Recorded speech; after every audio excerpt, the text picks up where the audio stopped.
Straight, no chaser.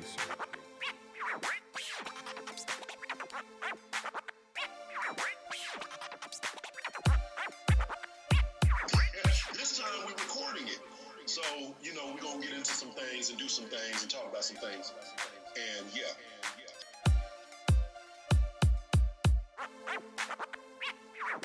We just talked about COVID-19. We talked about health. I mean, what else you want to do? You want to just talk about religion too? Man, goddamn. Yes, absolutely. All right, John, it's on you. All right, here we go. Once again, welcome in to yet another episode. Once again, it's on. Your favorite podcast, Straight No Chaser. Thank you for joining us. Please like, share, and subscribe to this. We are everywhere that podcasts are available. So iTunes, Spotify, Amazon, everywhere that you can find podcasts, you can find this podcast. Tell your people about it. My name is John. How you doing? We're going to go around the horn, introduce everybody. Go for it, Rob. What up, everybody? Rasheem, how you feeling? I'm going to throw it to my birthday twin, Neil, Big Ox. Yeah. What's going on, people? Scorpio season is officially over. But to end it out, we got two of the best brothers I know right here for Scorpio season. Love y'all, man. We do it again. Go ahead, Keltric. What up, what up? Welcome to Sagittarius season, the best season in all the zodiac. But happy birthday, man. Keltric, what's poppin'? There you go. So, I mean, for those out there that might not be fully aware, as they just mentioned, Rasheem and Neil are celebrating a birthday. Just happens to be today. This day is a very, I don't know what the right word would be for this, historic surreal day. You know what I'm saying? Because on many occasions in the past, because it was both of their birthdays, we would all kind of celebrate. So a whole lot of very seminal events happened. What you mean, kinda? We absolutely would celebrate. We had parties, we had Scorpio Ball, we had all kind of stuff. Every year we had Scorpio Ball. Yeah. I haven't thought about that one in a minute, but yeah. So yeah, it's a very interesting night. So it's only right we got to have a little celebratory drink, even though we're remote and socially distant and everything else. We got to get a little drink on. So KG, Keltric, what is that, please? What is that? This is a very fresh, recently purchased bottle of Clase Azul Tequila Reposado. The hood then drove up the market. It used to be, maybe like $80, $90 to get a bottle of this. Now it's like $150, depending on where you live. It's stupid prices, but it's worth it. It is a phenomenal tequila. You can sip it. I'm giving it to Neil, and Neil was like, "Oh, this is kind of good." And Neil doesn't like tequila like that, so cheers, brothers. I'm gonna open this up just for y'all. There you go. Thank you, sir. Appreciate you. So, I mean, we get one little drink, and then, we got to talk about a few different things, internet. We're going to touch on COVID, Jerron Smith, a man that worked for Trump, various other things. But for now, we're going to drink. So, if you got it, now's the time, gentlemen. Cheers. Got a little Glenlivet 18 right here. I'm going to sip on this. Tell them about that. What you drinking, Neil? Just straight Luna Azul tequila. Keeping it simple. To the head. Always. This to the head? I'm not doing it to the head. Nope. Oh, no. Neil got a whole bottle, so please don't. I'm We're good. not doing that. My shot is this. Love y'all, though. There you go. There you go. Happy birthday, twin. Yes, sir. Next year, we're going to get Sipping back on together. wine. But I thought you were sipping the tequila. Oh, you did a shot of tequila and sipping on the wine. I got you. Right. He did say that. I got you. Okay. Well, also, KG, there's also a special occasion for what other reason? Right? Well, we're 109 years old. For those that don't know, if you look right here where my finger is, you see Omega Psi Phi. Our founding day was November 17th, 1911. We just celebrated this past week. So shout out to the bros. There you go. Another drink. Now, to be clear, Keltric is the only Q. So, but yeah, it's all good.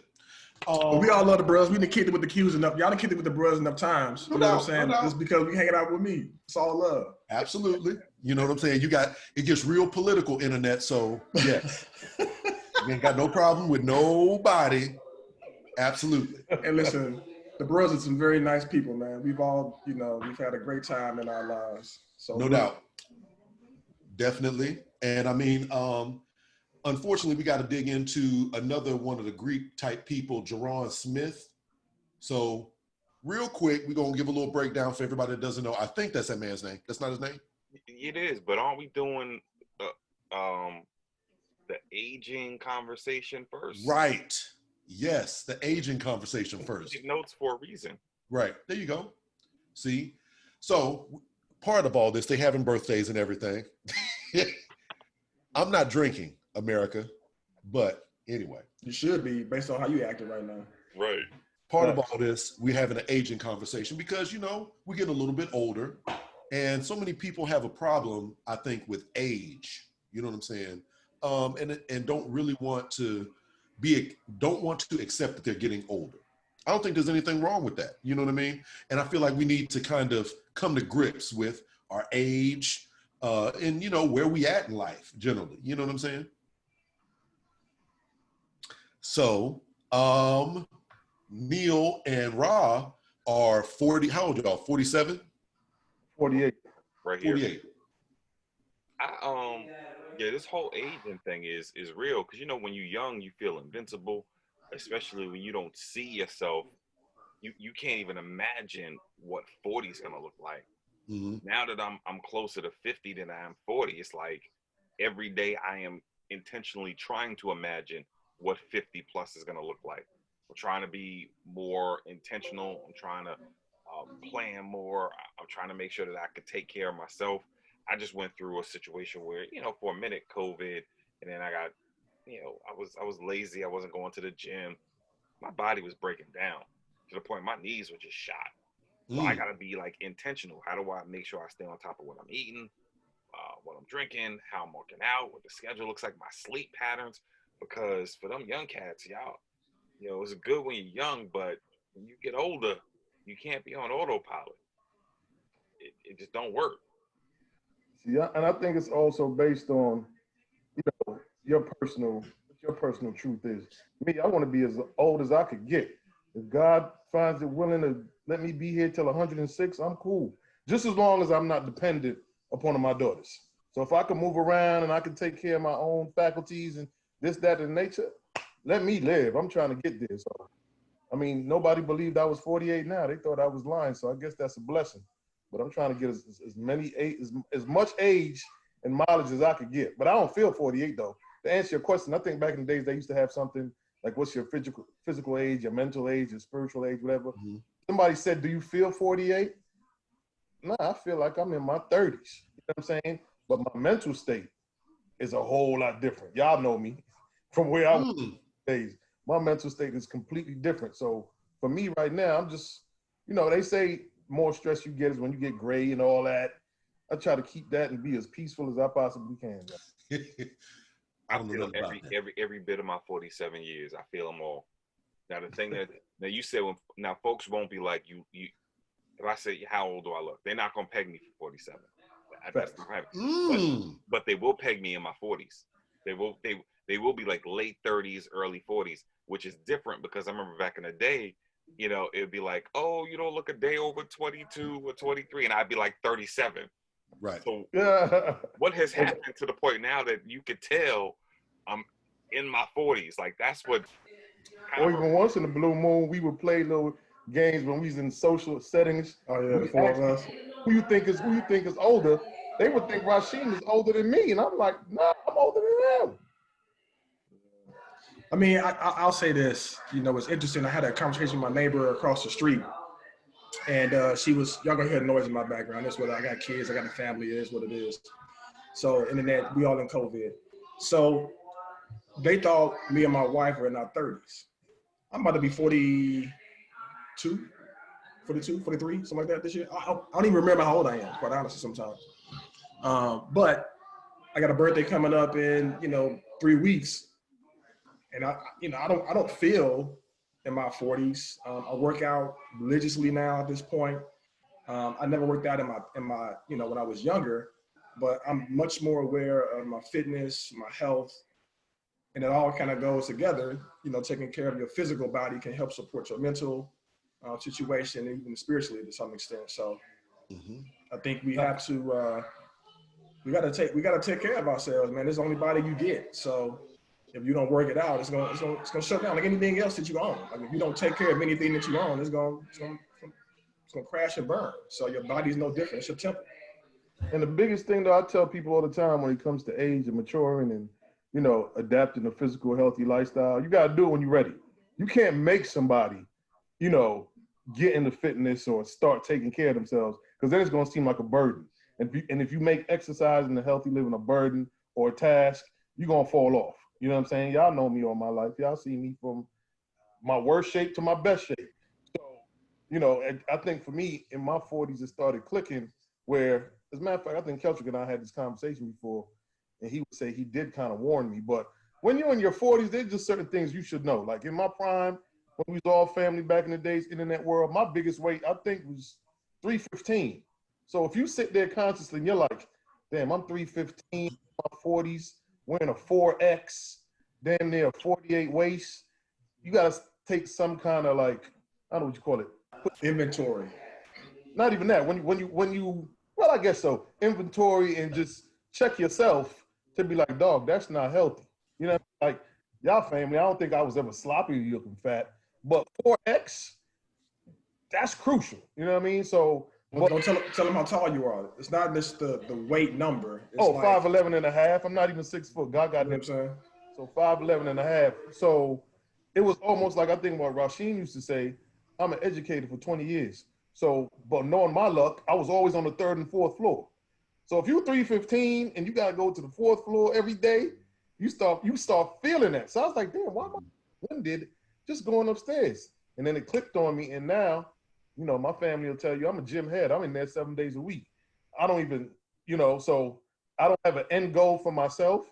And for me, I dislike when people say, oh, you're getting in shape. I'm like, nah, this is a lifestyle. I want to be my grandkids. So that's how I look at it. But you're not going to do it till you're ready. That's my biggest. You're actually ready and saying, yo, I want to do this, because you can't eat healthy Monday through Thursday and then wild out, for the weekend. It ain't going to. You kind of can, though. You got to be disciplined first. You can't be just jumping on a bandwagon and saying you're going to do that. You got to be in the game and know how to discipline yourself. Facts. The biggest thing for everybody that's been trying to get into shape right now is going to be next week, Thanksgiving. They're going to get it in. They're going to get it in. And how motivated will you be? You're going to get down Thursday. You're going to have leftovers Friday and Saturday. How focused are you going to be then the next week to get back in the gym and work off everything? You should work out Thanksgiving morning. Thanksgiving, your food should happen at night on the afternoon. So you should have time to get in the gym or wherever you go for your fitness routines. I'll say this too. Like I've been fortunate where I've been the same shape. Like I can fit in the clothes that I wore in high school. Like I've gotten a little bit more size, but I can still like fit the same waist of pants that I had on in high school. The good thing about it, I would say now, is I'm in better shape now than I was in high school because I do more stuff, total body fitness, than I did in high school. Like I never worked out. I've been like genetically, I've been fortunate. I've been very fortunate with my genetics. But now it's a lifestyle choice. Like I feel bad if I don't go to the gym. I force myself to work out. Like if I say I'm gonna work out that day, I can work at 11 o'clock at night and still, put in the work that I need to, where I feel like I've achieved something from a fitness standpoint. So just to your point, Neil, you want to do it till you're ready, but when you are ready, just go for it and maintain.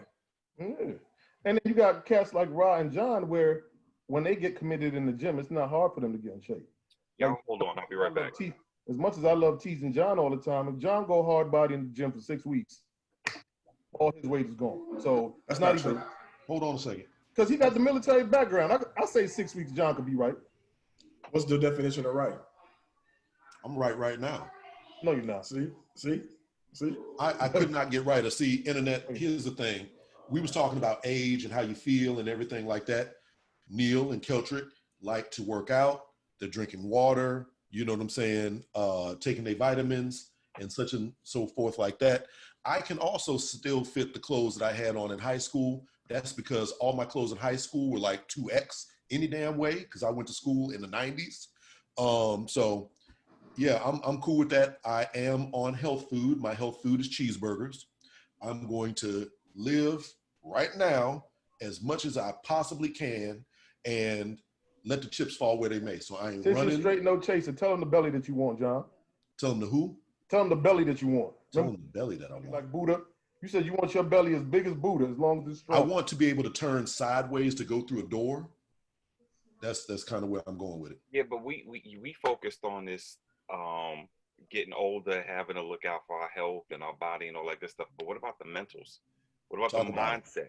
Because, you know, when you hit your 40s, your mindset should be a little bit different in terms of how you view the world, in terms of how that causes you to interact and deal with people. You know, I got this vintage 1973. I think that's a vintage year. I feel bad for anybody who got to deal with dudes who were born in the 80s. Why is that? Why is that? Because late 80s, early 80s, you close to 70s, okay. But if you like 85 and younger, that just speaks to a different mentality where people aren't willing to see both sides of things, and they're really self-centered. I don't know if that's a fair statement, because if you look It at may not be fair. It may not be fair. oh, it's not fair, because if you look at the political environment, the 45 is in his 70s. And he's definitely not viewing things from all angles and sides. So I think it's I know people that are born in the 80s clearly, and I don't have a problem with them. I would say if you get into the 90s and 2000, your statement seems probably a little bit more valid, because their mentality is a little bit more get things right now. They don't have as much patience. But quite frankly, I don't even know if you should have patience. Like, you should, if you feel like you're that person, come in, show and prove. You can't expect it to happen without you putting in the work. So look at a dude like LeBron, right? As we were talking, I was thinking to myself, like, this dude is going into his 18th season, mid 30s, late 30s, still dominating the NBA. And it's not like a bunch of scrubs playing ball, but he also invests in his own fitness. $1 million a year. Russell Wilson is something that's very similar to LeBron from a fitness standpoint. And people are going to see him as a blueprint, right? Like right now, we're examples for the next generation. And like, all right, this is the blueprint of the things we could do, what's possible, or even somebody that could break the mold. You know what I'm saying? So it's a crazy cycle of events, and I would be remiss to put the people in the 80s, early and mid 80s, as like some bums. I think like LeBron is not a blueprint. Like, LeBron is exceptional. I think that there are dudes who came out of the 80s, who were born in the 80s, who are exceptional dudes, who are stand up, who are good people, who are level-headed, sensible. But I see them as exceptions to the rule, and the rest of their peers have not caught up to them yet. Not that they won't, they probably will, but they may need a little more time. But I think there's some people who in that millennial age range that are struggling. But then I think there are other people within that millennial age range who are head and shoulders, other dudes who are head and shoulders above the rest. I just think by and large, they So, Rob, what you're trying to say is that the best generation of black men was born in the 70s? That's generally what I'm getting from you. currently, right now, yes. There you go. Okay. Well, you heard it here. Internet. Yeah. Take that snippet and run with it. So, yeah, health, age, all that other good stuff. You're going to get old. It's unavoidable. You can take good care of yourself, as you should. Go to the doctor if you got insurance. If you don't have insurance, try to get some insurance. And yeah, man, that's a good thing, So, yeah. On that note, we're going to Jerron Smith. Now, I don't know if y'all know about this dude. He is the bald, bearded, black alpha guy from Howard that also is working for the Trump administration, or was working for the Trump administration. He was a senior advisor. He was the highest ranking black person. He was a deputy senior advisor. He wasn't a senior. He was deputy. But so his whole claim to fame, Yeah, they said, yeah, how is he the highest ranking if he's a deputy something? And ain't what's his name? The surgeon. Ben Carson is he's a appointed though. He's an appointed. This is different. Okay.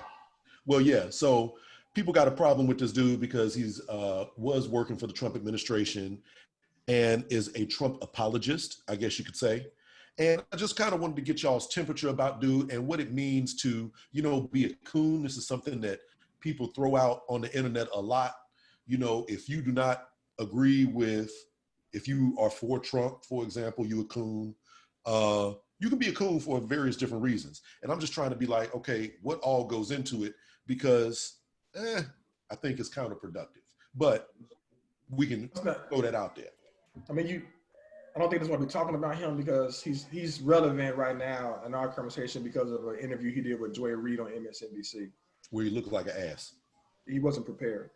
But the question that you're asking right now, I think is a relevant one because, you know, Rasheem a few weeks ago was like, if you are for 45, like I'm not anti-you, I guess, would you say anti-you? No, I all I said was if you vote for Trump as a black male, you are trash. That's what I said.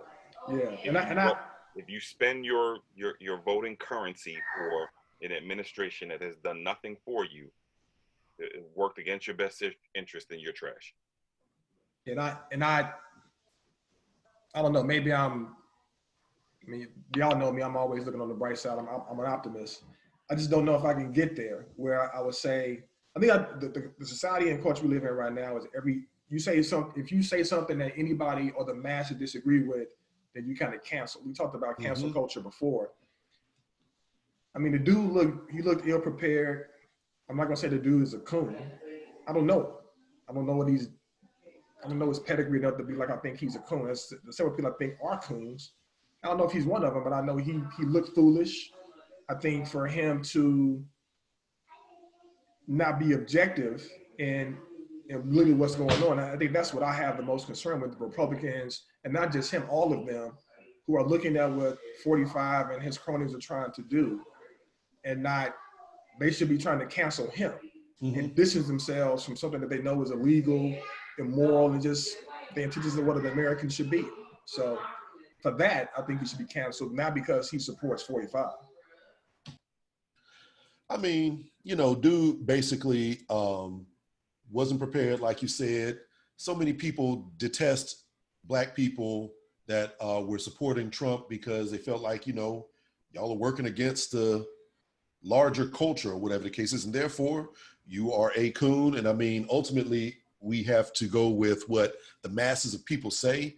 So it's one of them very difficult conversations. We know of people who know of this dude, and I could just imagine like how I would feel if, you know, one of y'all was getting drugged through social media or whatever the case is. That'd be very difficult for me, regardless of what your little political beliefs or whatever were.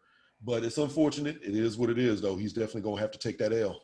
He started the Black Republican group at Howard too, from what I understand. A word, okay. I don't know if he started it, but he definitely was active as a young Black Republican. I mean, I know him. I mean, I worked with him when we was in Blackburn doing stuff in student groups, student activities. Good dude, and has been a Republican since I've known him. Like that isn't brand new. And I can imagine that as a Republican, if you have an opportunity to work in a Republican White House for a Republican president, no-brainer. Yeah, it's a no-brainer. But I'm just sitting on the back end of this experiment of Donald Trump's presidency. It is clear that his presidency has been a hot flaming bag of manure. You know what I'm saying? It's clear that his presidency has been, right. Exactly. You're right. To me and to 78 million other people, it is clear that his presidency has not been what it should be. And I don't understand why Jerron doesn't pivot at this point, because do you want to save your career as a Republican, or do you want to go down as a Trump apologist? Because at this point in time, he could shift gears and be like, you know what? He could pull Omarosa. He could pull Well, any one of the people who have left the Trump administration and was like, you know what, I don't ride with that. That's not. He could write a book. He could do the circuit. He is intentionally deciding to speak those talking points, and in the same breath say, "Oh, but I don't work for the Trump administration anymore." But when he started the interview, he said something about we have cases in front of the judge. We have. Well, who's we? The Republican Party. I think this is. No, it's not the Republican Party. It's Trump's campaign lawyers who's doing that. I don't disagree with the facts. We're trying to put ourselves in this dude's mindset. I think that a reason that I'm reading, a lot of Republicans don't want to pivot from 45 is because of the political capital that he still exudes. 71, 72 million people still voted for this dude. And in areas where many of these Republicans work, where they, reside, where they, they've been elected from. And so I think because of that, they don't want to draw the ire of their constituents, nor the ire of 45. So then they become complicit and silent, like some clowns, and not do the right thing. So I don't necessarily, I do blame them. I think it's cowardly. But I mean, the thing is that we keep going back to this, and we touched on this on a previous show. In order to this is what the Republicans are going to be associated with. No matter what Republicans run or do or whatever in the future, they're going to make the voters are going to be like, where do you stand with Trump? You know what I'm saying? And Trump's whole, I don't know what you would call it, his MO, for lack of a better word, they're going to be like, are you with that or are you not? And if you say that you're not with how Trump did things, then all Trump's voters are not going to support you. And all Trump's voters are the GOP base. So therefore, it makes perfect sense to me for him to be like, I'm not trying to piss off Trump right now. That's not true. I'm going to follow the company line. That's what he's doing. Statistically, that's not true. What's not true? Your statement is not true, because if he lost, 45 lost the head ticket. Right. If you look at the other down ballot stuff, they held suit. So it's not like the constituents are like, they are against him and for the people that they elected. I mean, the people are not against Trump, in my opinion. I feel like they came out for him. He would be, if he wants to have a future in Republican politics, pissing off Trump is not a good way of going about doing that. And right now, Trump's like, everybody needs to fight against me getting put out of office. So if you want to continue on in the future in this whole political infrastructure, that's just what he had to do. I mean, I'm not saying that that's necessarily what I would do. I wouldn't work for Trump in the first place. But if I was him, that's what I would do. Now, is he a coon or not? And is that my place to even label him that? I mean, but y'all know how we do on social media. You wouldn't take the job from 45 like at the early, at the onset? Nope. I wouldn't work for Obama either. So don't. Yeah, I wouldn't work for Obama, but I definitely wouldn't work for no 45. Even at the beginning of, he already showed his hand. I would know what type of environment I'm walking into. I wouldn't do that. Would I call Jerron a coon for having worked for 45? Nah. When he started working for the White House, I saw it as an opportunity as a Black Republican to work in a Republican White House. Just like all them people we knew, I don't know if y'all know them, but I'm certain Cage, all these people we knew who worked for Obama, Black people who came out of Howard, who had an opportunity to work in the White House, they jumped at the opportunity. That's what I'm saying. Like, I can't be mad at this dude for his own personal political beliefs to take the job. Like, again, to your point, Ra, if I was a Republican and I got an opportunity to work in the White House, I'm probably going to take that job. If I'm a Democrat and I got an opportunity to work at the White House, I'm probably going to take that job. I don't think it matters who the person is that's running the show. It's the job at the White House that's the appeal. I don't know if it's the person that's running the ship.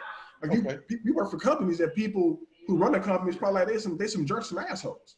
But we still work for those. Some people may still work for those companies. Sounds about right to me. So we are all in agreement that simply being a Republican doesn't necessarily make the man a coon. No, because quite honestly, the Republican Party and a number of their ideals are very much in line with traditional Black family and community ideals. God at the center, financially conservative, keeping the government out of your business. A lot of Black families come up in the South. That's who they are at the core. And so if that's what you believe, that don't make you a coon. Now, if you start tap dancing and singing "Mammy," that's when you cooning. That's when you cooning. Okay, so Diamond and Silk, do they qualify? Are they coons? Yes. Yes, they are. Damn.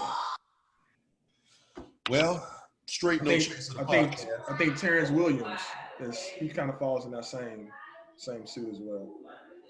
Look him up. He's funny to me. Like, he's comical. He's a Black guy who's a Black Republican who does very similar, like a caricature of sorts. The same thing as kind of Diamond and Silk, but he stunts for 45 very, very, very like aggressively.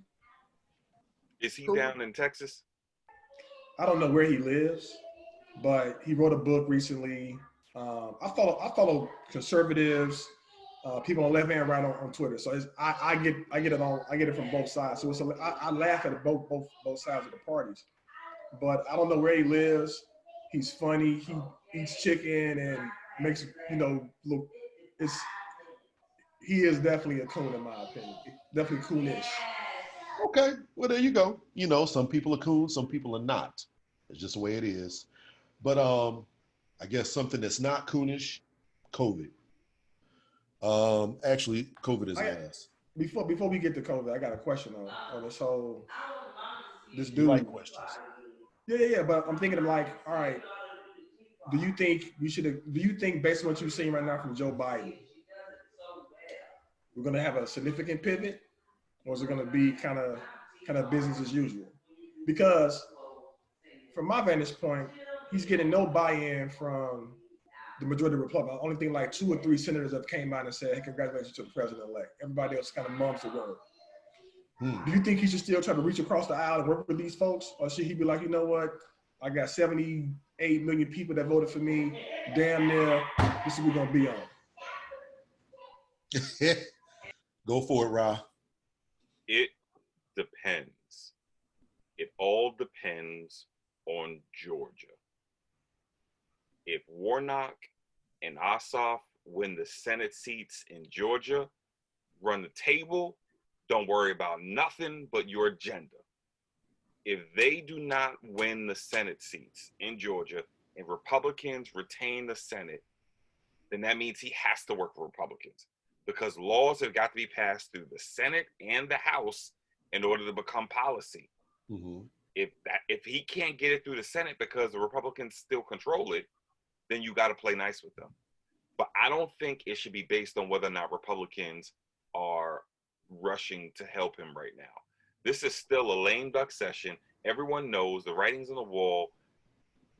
Trump can't remain the president. It can't happen. Now, if they want to keep their mouths closed, to John's point, because they know they have a base back home that'll say, well, you turned on Trump, so we're not going to support you.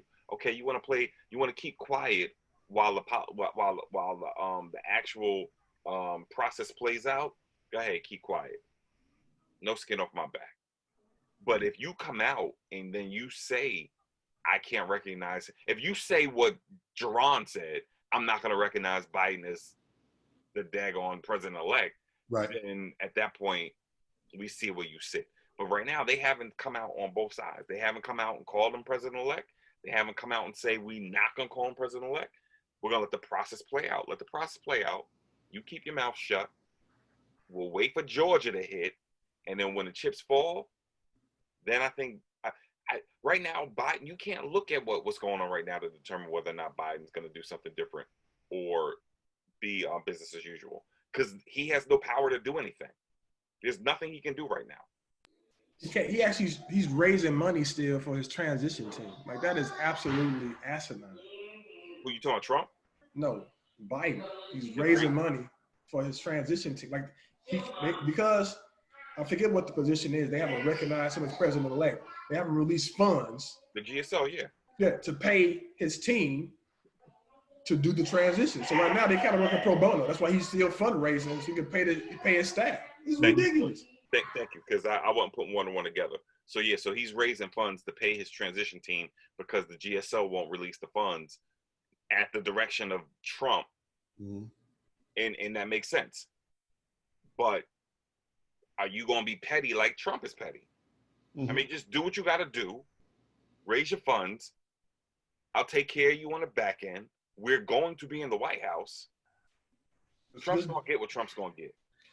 He should get the Chanel bracelets too when he finished. I think Biden absolutely going to have business as usual. This is exactly what he's going to say. I can't, defund the police because that's what cost us our congressional seats. He never said he was defunding the police, though. Don't put something on his platform and try to hold him accountable to something he never said he was going to do. Like, that's completely unfair. If he never said, I'm going to defund the police, so don't hold him accountable to that. But if the people want him to do that, shouldn't that be something that's part of his platform? No. They didn't vote for him for that because he didn't say he was going to do it. You put out a platform. You say, these are the things I'm committed to. You vote for me based on my platform. So wait a minute. I'm not done. You leave space, you leave room to change minds, to change your own mind, to go in a different direction. Maybe in year 1, year 2, maybe I should defund the police. You leave him space to come to that conclusion, but you don't hold him accountable to something he never said he was going to do. That's like if your kid said, Dad, I'm a wash, I'm gonna clean the bathroom, I'm gonna clean the kitchen, and I'm gonna make my bed. You can't walk in the house and be like, well, why didn't you clean the living room? That doesn't make no sense. It makes perfect sense if you say it from the gate. I want you to clean the living room, your bed, and the bathroom. People said defund the police, and then they elected him. Regardless of what his platform said, that's something that he should really be working on. But he's not. I agree with you. Wait a minute.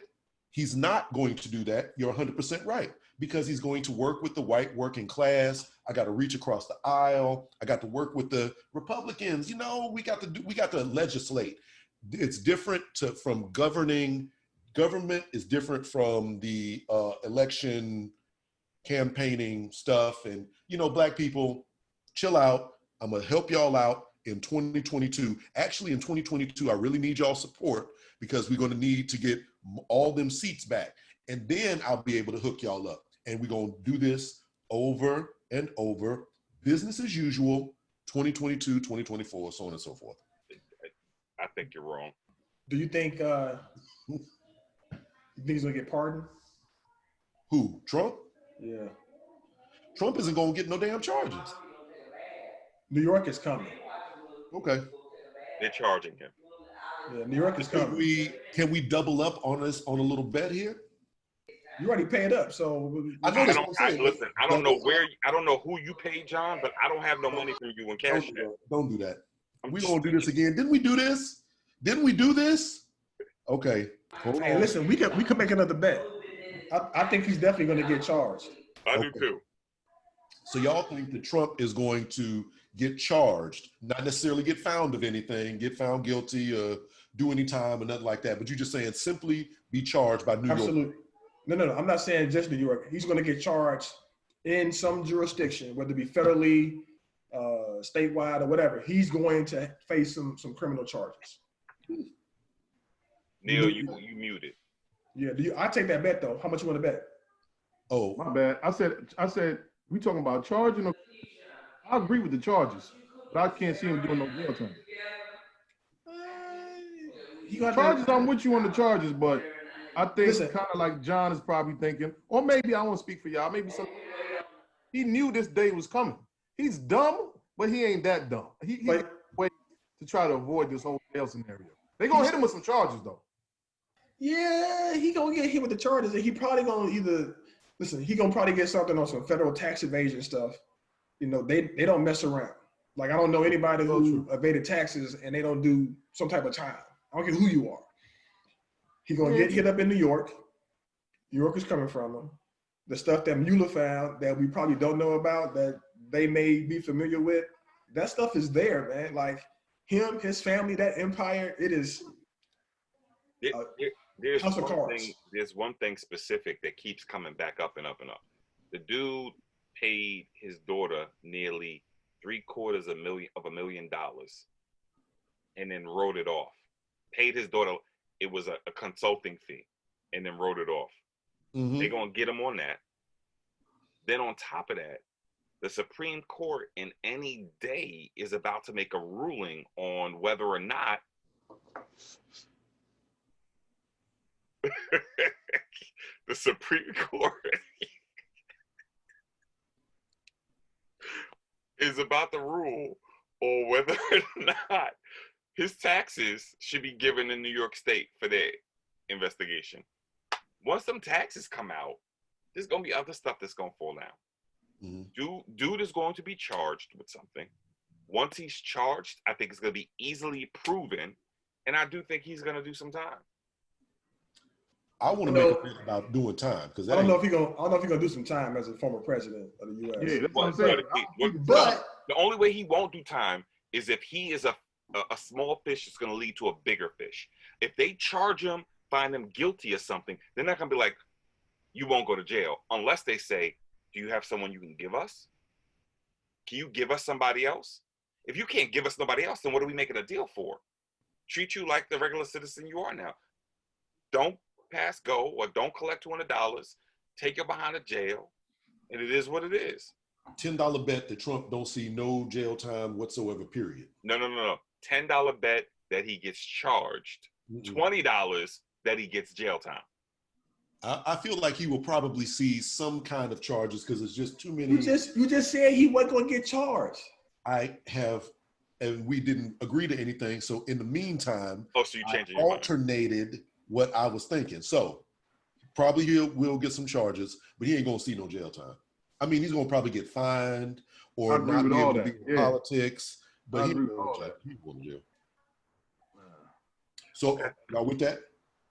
I'm down. There you go. I think he's gonna see the country. And go where? Like as soon as they charge him, they're gonna take his passports. Like if he leaves the country, it has to be right at January 21st. And we need a time for this, so it can't be just I would do a year.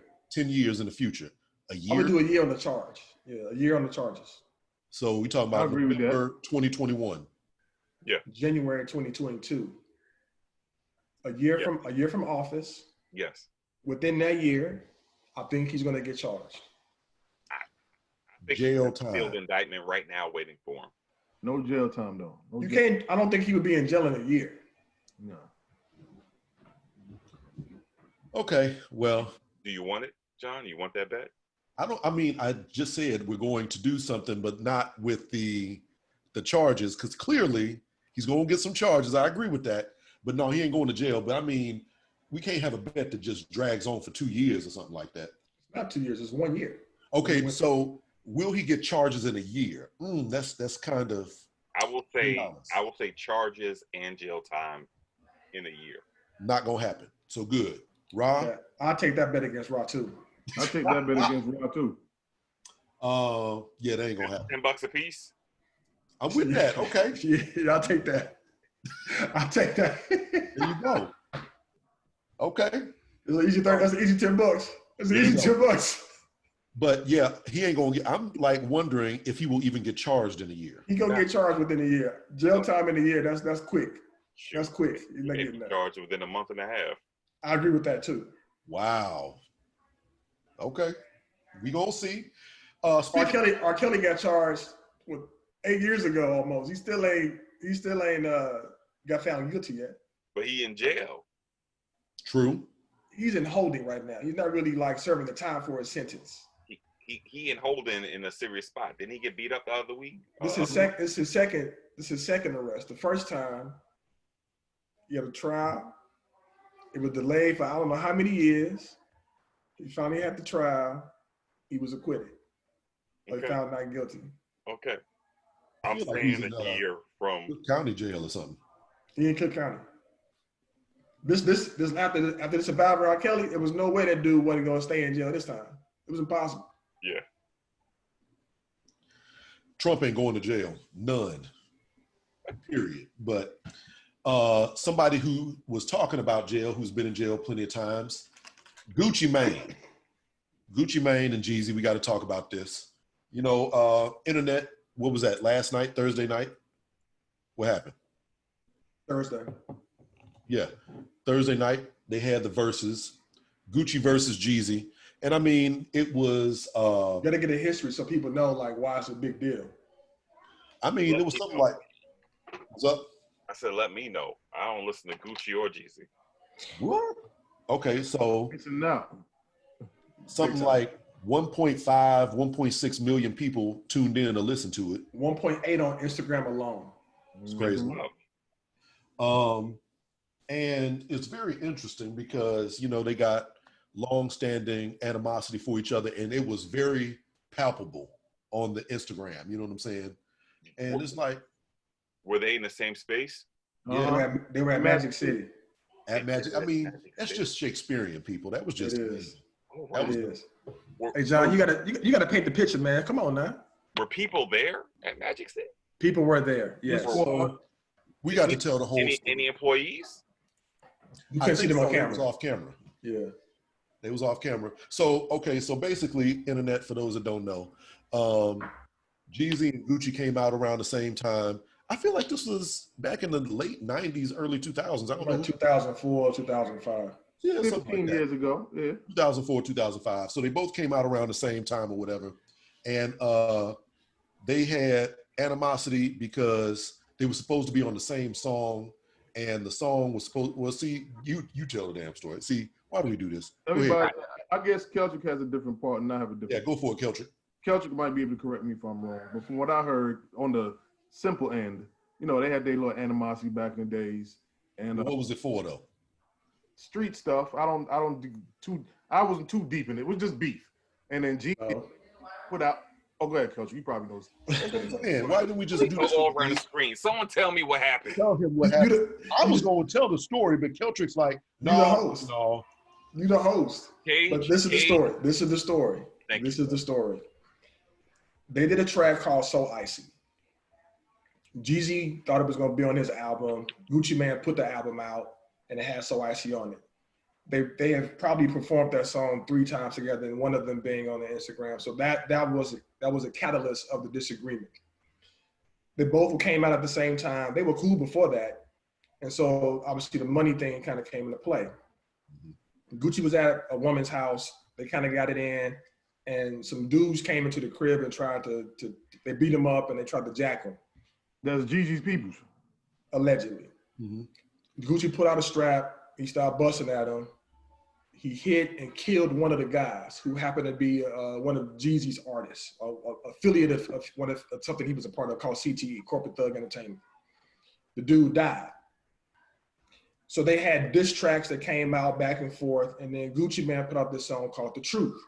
One of the diss tracks is called The Truth. You should listen to it. It is on par with Hit 'Em Up. The dude's name was like Pookie Loc. Pookie Loc. Yeah. The dude talking about smoking up Pookie Loc. Pookie Tang? Pookie Loc. Don't do that. Same thing. Pookie Loc. It's not the same. But the dude in the song is talking about, you know, we're gonna smoke on Pookie Loc, we'll go dig your boy up out the grave. I mean, it is on par with Hit 'Em Up. It is completely very disrespectful. Gucci Mane also went at T.I. in the track. So, you know, Gucci, you know, he a goon. And so they've had long-standing animosity. You know, Jeezy got into it with Rick Ross. And so that's one of Gucci's people. So it's a long-standing feud. Jeezy says that he didn't send the dudes, though. He said that was somebody else's decision. He didn't send the people. I'm not saying he did or he didn't. I'm not saying he did or he didn't. I'm just telling I'm giving Rob the backstory for the friction. Rob's confused. What's going on, Rob? Yeah. No, I got a question. Gucci pulls out a gun, shoots somebody, that person dies. Yes. Gucci doesn't. He gets arrested. He turned himself in. Right. He faces manslaughter charges, but because it was self-defense, he was acquitted. Mm-hmm. And they didn't hit him with no gun charges, so that was a legal firearm he was carrying? Yes. In his house? I don't know if he was in his house or the lady's house, but there was he walked from that. He beat that charge. Okay, I like that. He has done jail time 2 other times. I forget what the charges were for, but you know they've had animosity and beef for a minute. Right. And reading through the story, Jeezy seems to be, he has a lot of fallouts with people. He fell out with Gucci Mane. He fell out with DJ Drama, who was his dude who was breaking a lot of his tracks. Mm-hmm. He fell out with a couple other folks too. Whole bunch of people. Yeah. And so, you know, Gucci's like, you know, I don't mess with Buddy. And so fast forward to the verses, Jeezy reached out and was like, hey, you want to do this? Gucci was like, nah, I'm good. And so it was originally supposed to be Jeezy versus T.I. All of a sudden, it swapped to Gucci Mane versus Jeezy. And it's big in ATL for people that live in Atlanta, from Atlanta. Major. It is significant. It's kind of like Biggie and Pac getting together and doing the verses and dapping it up at the end. That's kind of not the same caliber artist, but similar animosity. And so back to you, John. Now we got the verses. Okay. So basically at the verses, Jeezy got hit after hit after hit. You know what I'm saying? So Gucci is more of a mixtape type rapper. He does have plenty of hits, but he don't have the same kind of catalog as Jeezy does. But he wasn't there for any kind of battle or whatever the case is. He just wanted to basically disrespect Jeezy to his face. So he did the song KG was just talking about, and he cut the music. He was like, okay. Yeah, what? Time out? Wait a minute. He did the song. Time out. You gotta get it set up though. So Magic City, right? So Magic City, they got two Thrones. Two thrones. One on this side of the stage, one on the other side of the stage. And so they was hella late, kind of showing up, like an hour and a half late.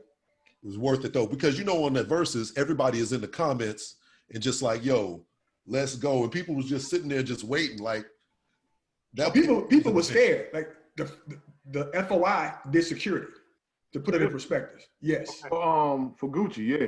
No, for the whole thing. The FOI did security for the whole thing. That they real. Okay. So here's my thing.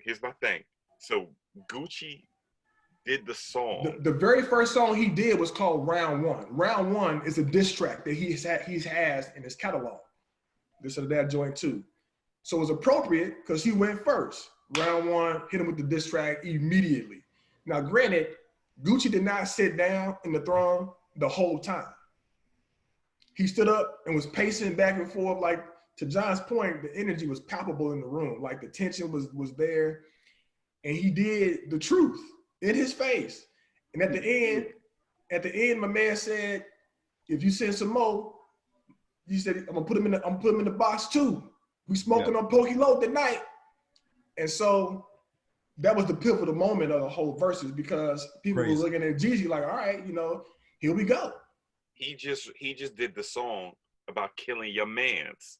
Yeah. Right. Yeah. To your face. Right. Yeah.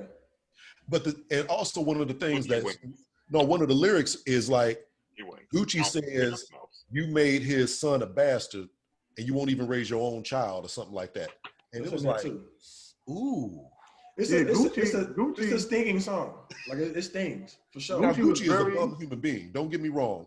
Gucci has done plenty of foul things throughout his life.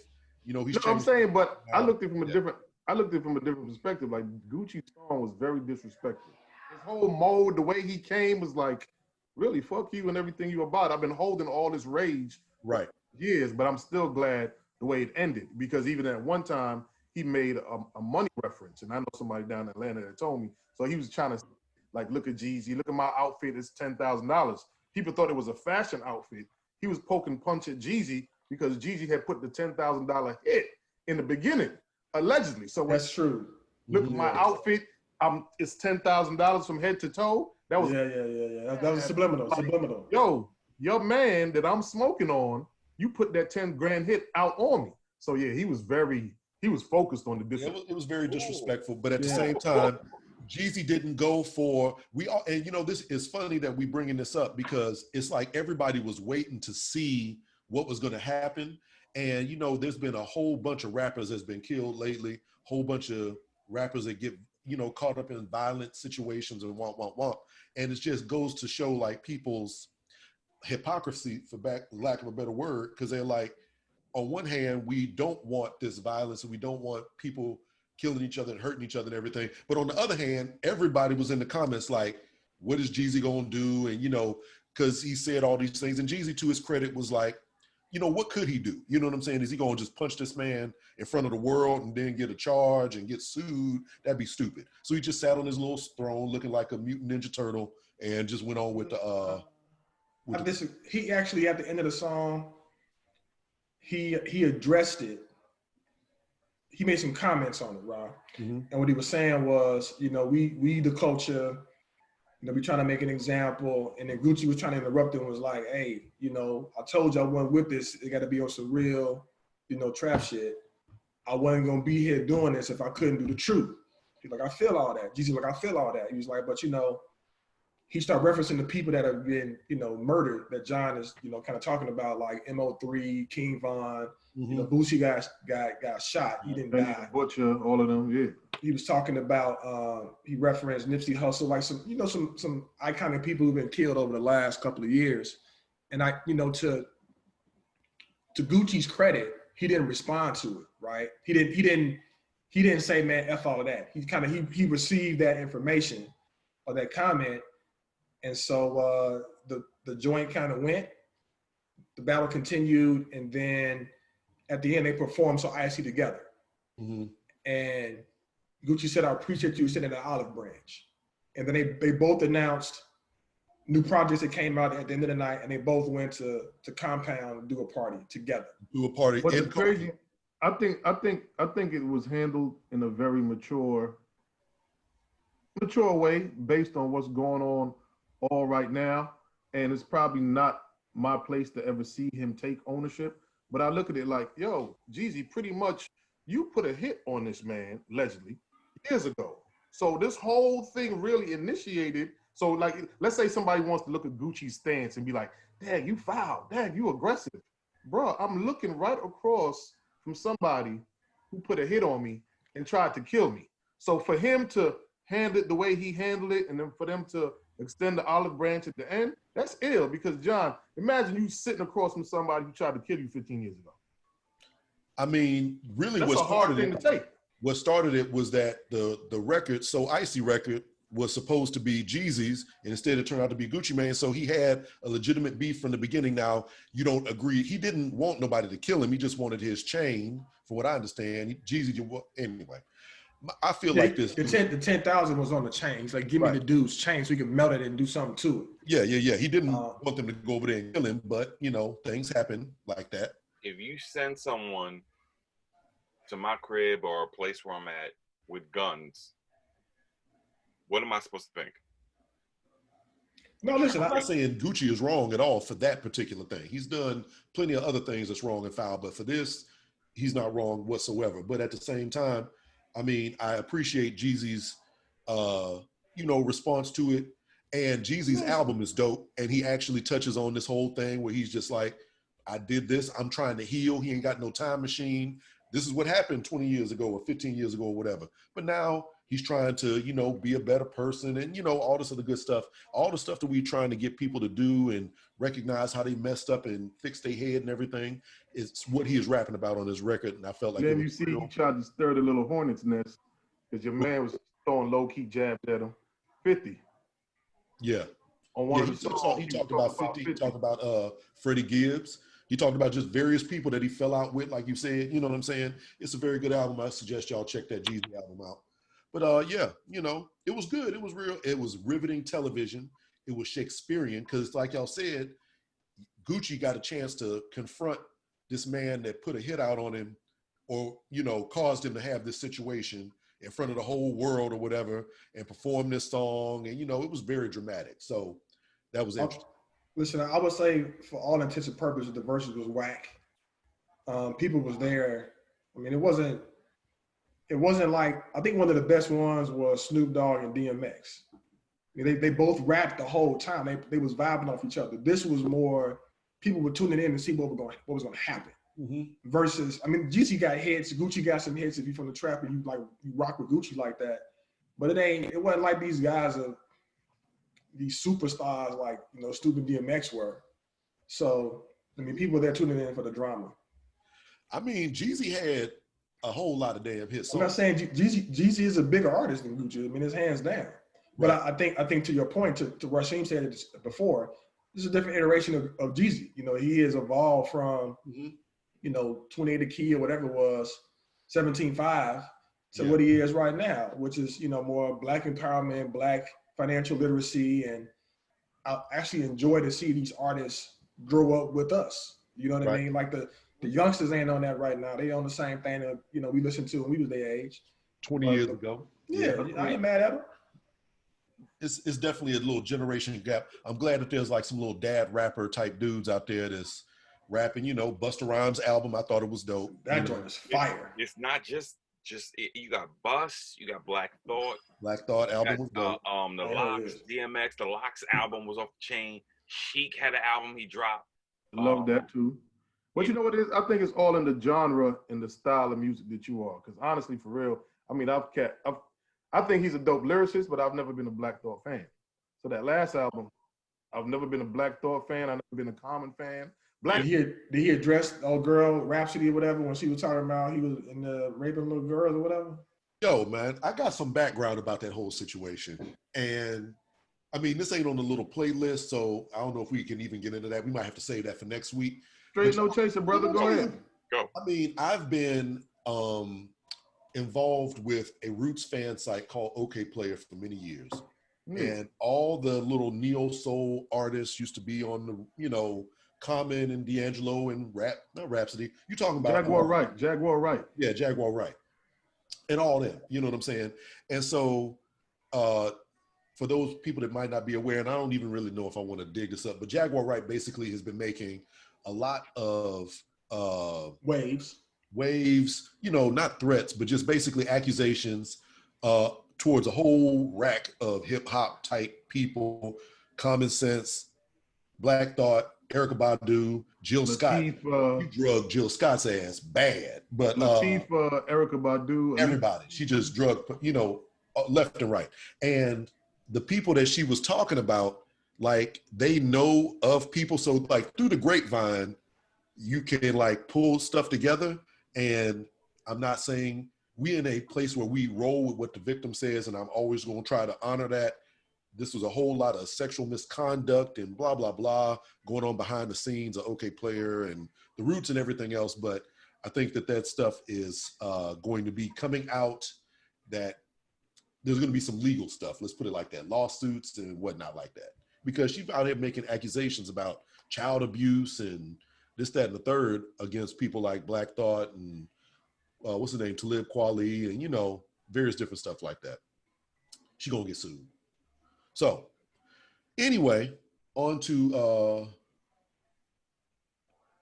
whatever else we're talking about, which is I think under the guise of healing, right? Because if you look at Gucci, Jeezy, and healing, another big thing kind of happened this week was the Fresh Prince of Bel-Air reunion. Mm-hmm. It's on HBO, and if I'm being honest and transparent, straight no chaser, I shed a tear watching this joint. Swear to God.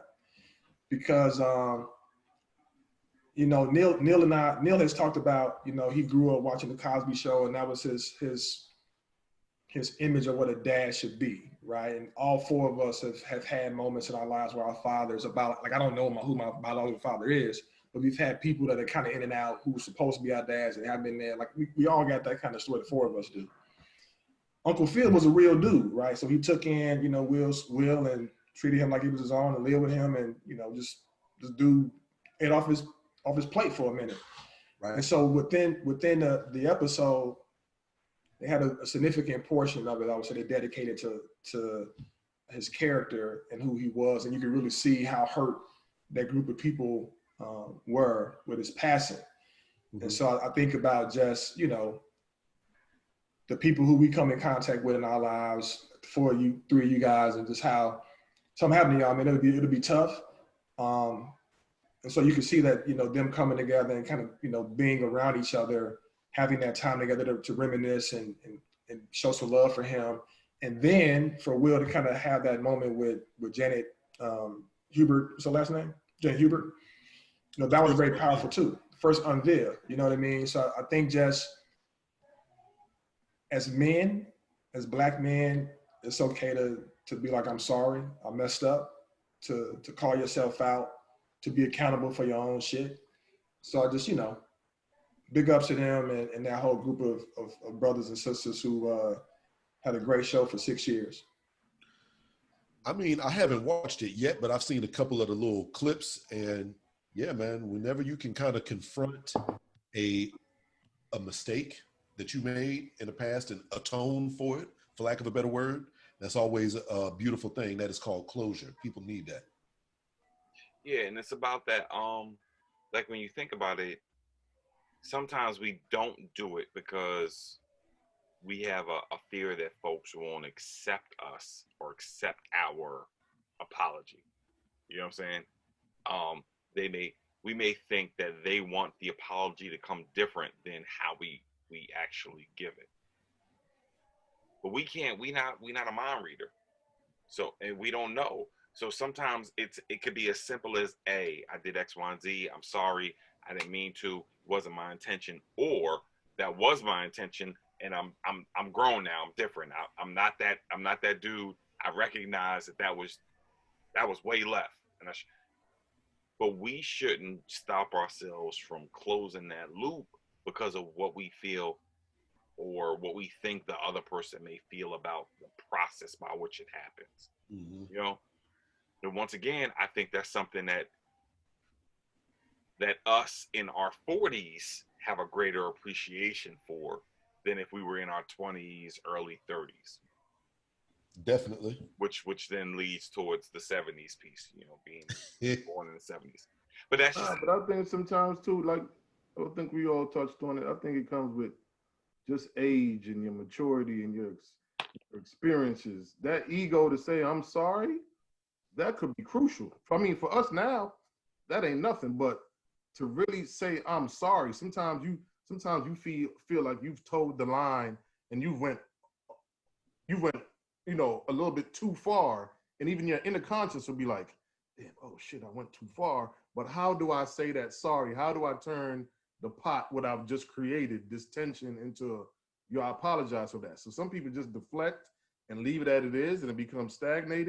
But if you could really just apologize and say, my bad, yo. Being vulnerable, that's another thing too.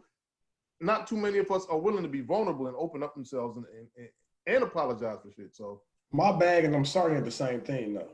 Yeah. I don't mean it in that same context. I mean in the sense, if we were in 20s and I did something to violate you, I could look at you real quick and be like, "Case, my bad," and we squash. It's over. But as you get older, sometimes that quick "my bad" is not enough. It's like, I need you to understand what we apologizing for. Prime example, my daughters put me onto that. Like sometimes just watching their progress through life, if they say, "Dad, you hurt my feelings," when they were younger, I say, "I'm sorry, babe. I'm sorry, Pootie. I love you." This, that, and the nation. Of course, they didn't know any better. Now they've gotten to that point where if I or anybody does something that they don't like or they don't agree with or they're not receptive to, they really want me to apologize for my actions. What did I do? I can't no longer just look at them and say, "I'm sorry, babes." They were like, "No, Dad, what are you sorry for?" Wow. And I think Keltric and I had this conversation earlier, but that's not a bad thing because sometimes I think I'm sorry could be perceived as a brush off. Like you're not really sorry, you're just saying that so that you could coax me, where, you know, make me feel better. But where they broke it down, they're like, "Dad, what exactly are you sorry for? Like, why do you think," you know what I mean? And I'm like, "Dang, that's some real shit." So, and that might be person to person, because for me, it's almost a little bit opposite. When I was younger, that's when I would want you to go in.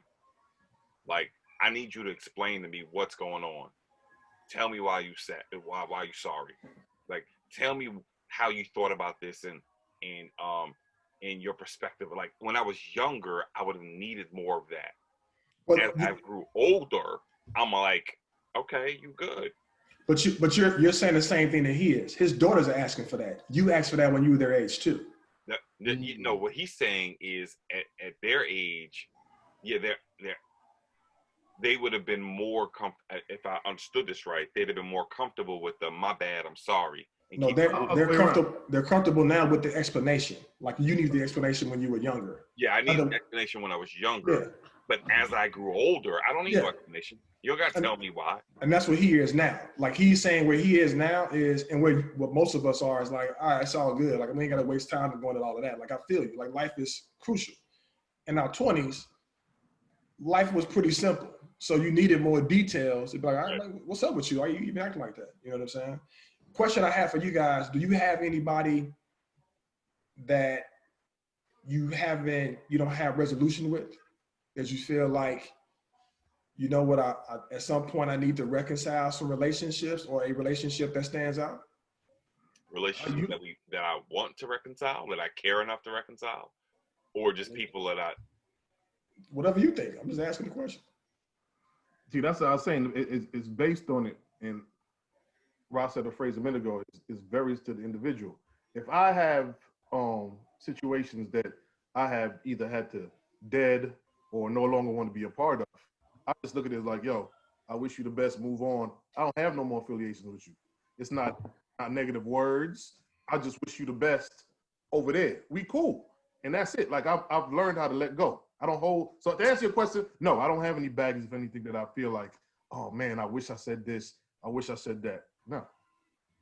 I believe that's not the question. The question is not, do you wish you said anything? It's, are there relationships that have not been resolved, or closure, that you feel like it's worth it to have like some closure? Like if you, again, using the Will Smith and the Janet conversation, the Gucci, Jeezy dynamic, do you have, and not to that degree, but do you have relationships out there that would benefit from a conversation? And since we being straight, no chaser, the last one I had, you helped me with, sir, when we were at the, exactly.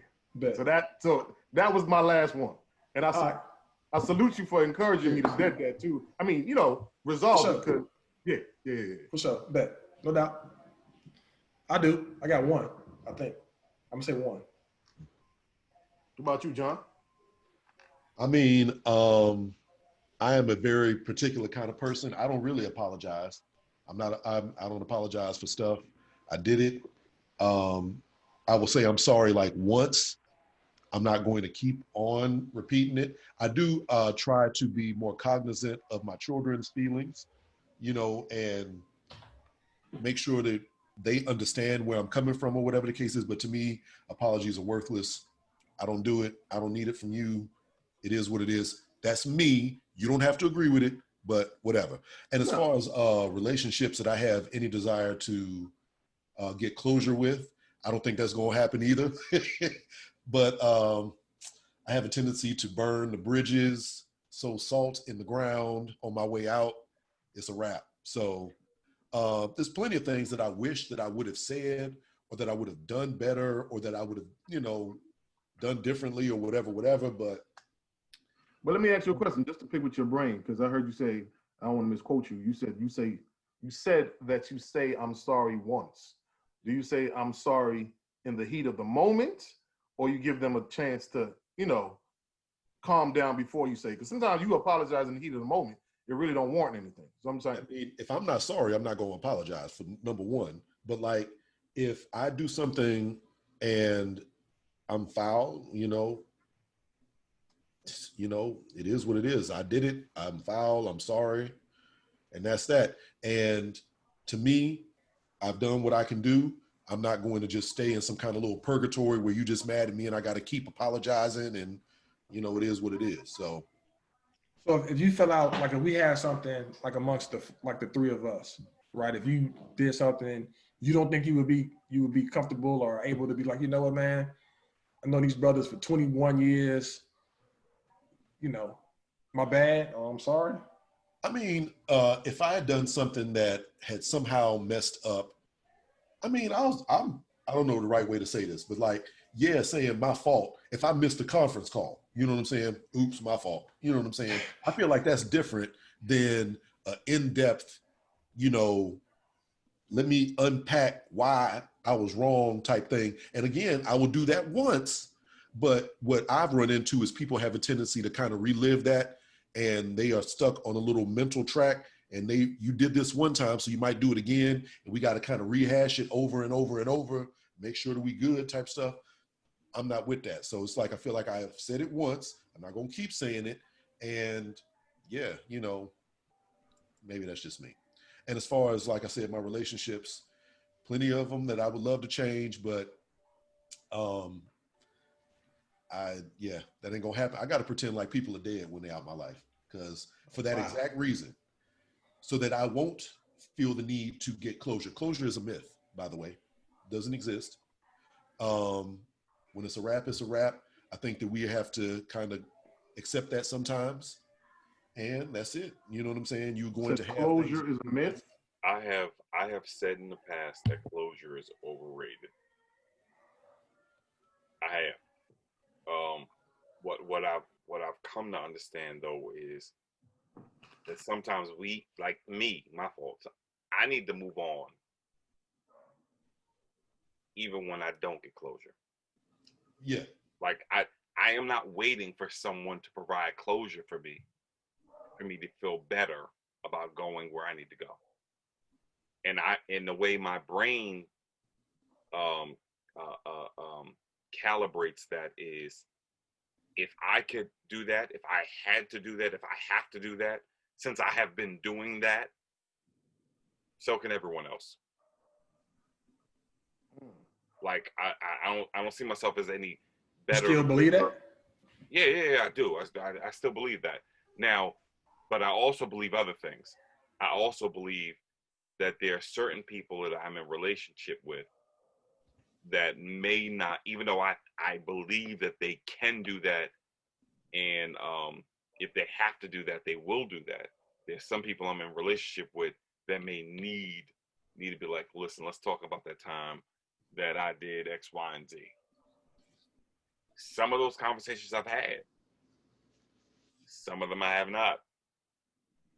It just is what it is. I'm open to every kind of convo, but I feel like if something is not going to happen, it's just not going to happen, and that's it. I think sometimes it's a learning moment too, based on the individuals, because I know I've been in situations where, y'all know me, I'm a fixer. So if there's a problem, I want it addressed at that time. Whereas I might have somebody who's not a person that they can't fix it in this moment. They need time, whether it's a couple of hours, a day or so before we talk about it. Whereas I'm not built like that. I need to get it fixed now. So if I have a problem at 8:15, damn it, we need to talk about it by 8:20. Don't wait till 10 or the next day, because for me, that's stressing me out. Like my days are gonna move different right now. Like I gotta call your bluff on that. You might be a fixer too, but you also, I would say, some stuff you really don't want to talk about in the moment sometimes too. Facts. You know what I'm saying? And I think all of us are like that to some extent. Well, I'm not like that at all. I'll talk all the damn time about most things. But I would say go ahead. No, I'll say, but when I say fixer, we can even use hypothetically between us. If something popped off between the three of us, and y'all was all mad at me, but I didn't know why, and let's say Keltric was like, "Nah, we talk about it later." I can't. I'll need us to sit and talk right now. That whole later, it's like, because I'm gonna be sitting there wondering, what the fuck did I do? So when I say a fixer, I need to discuss it right then and there, because there is no, I'll see you later, or we'll talk about when we get back home, because my whole night is done. But I learned I can't put my truth or what I feel needs to happen on everybody else. So sometimes I just gotta bite that bullet and just wait. Facts. I've had conversations where it's like, you want to continue something and I have more questions and I want to know why it happened and blah, blah, blah. It will never be enough.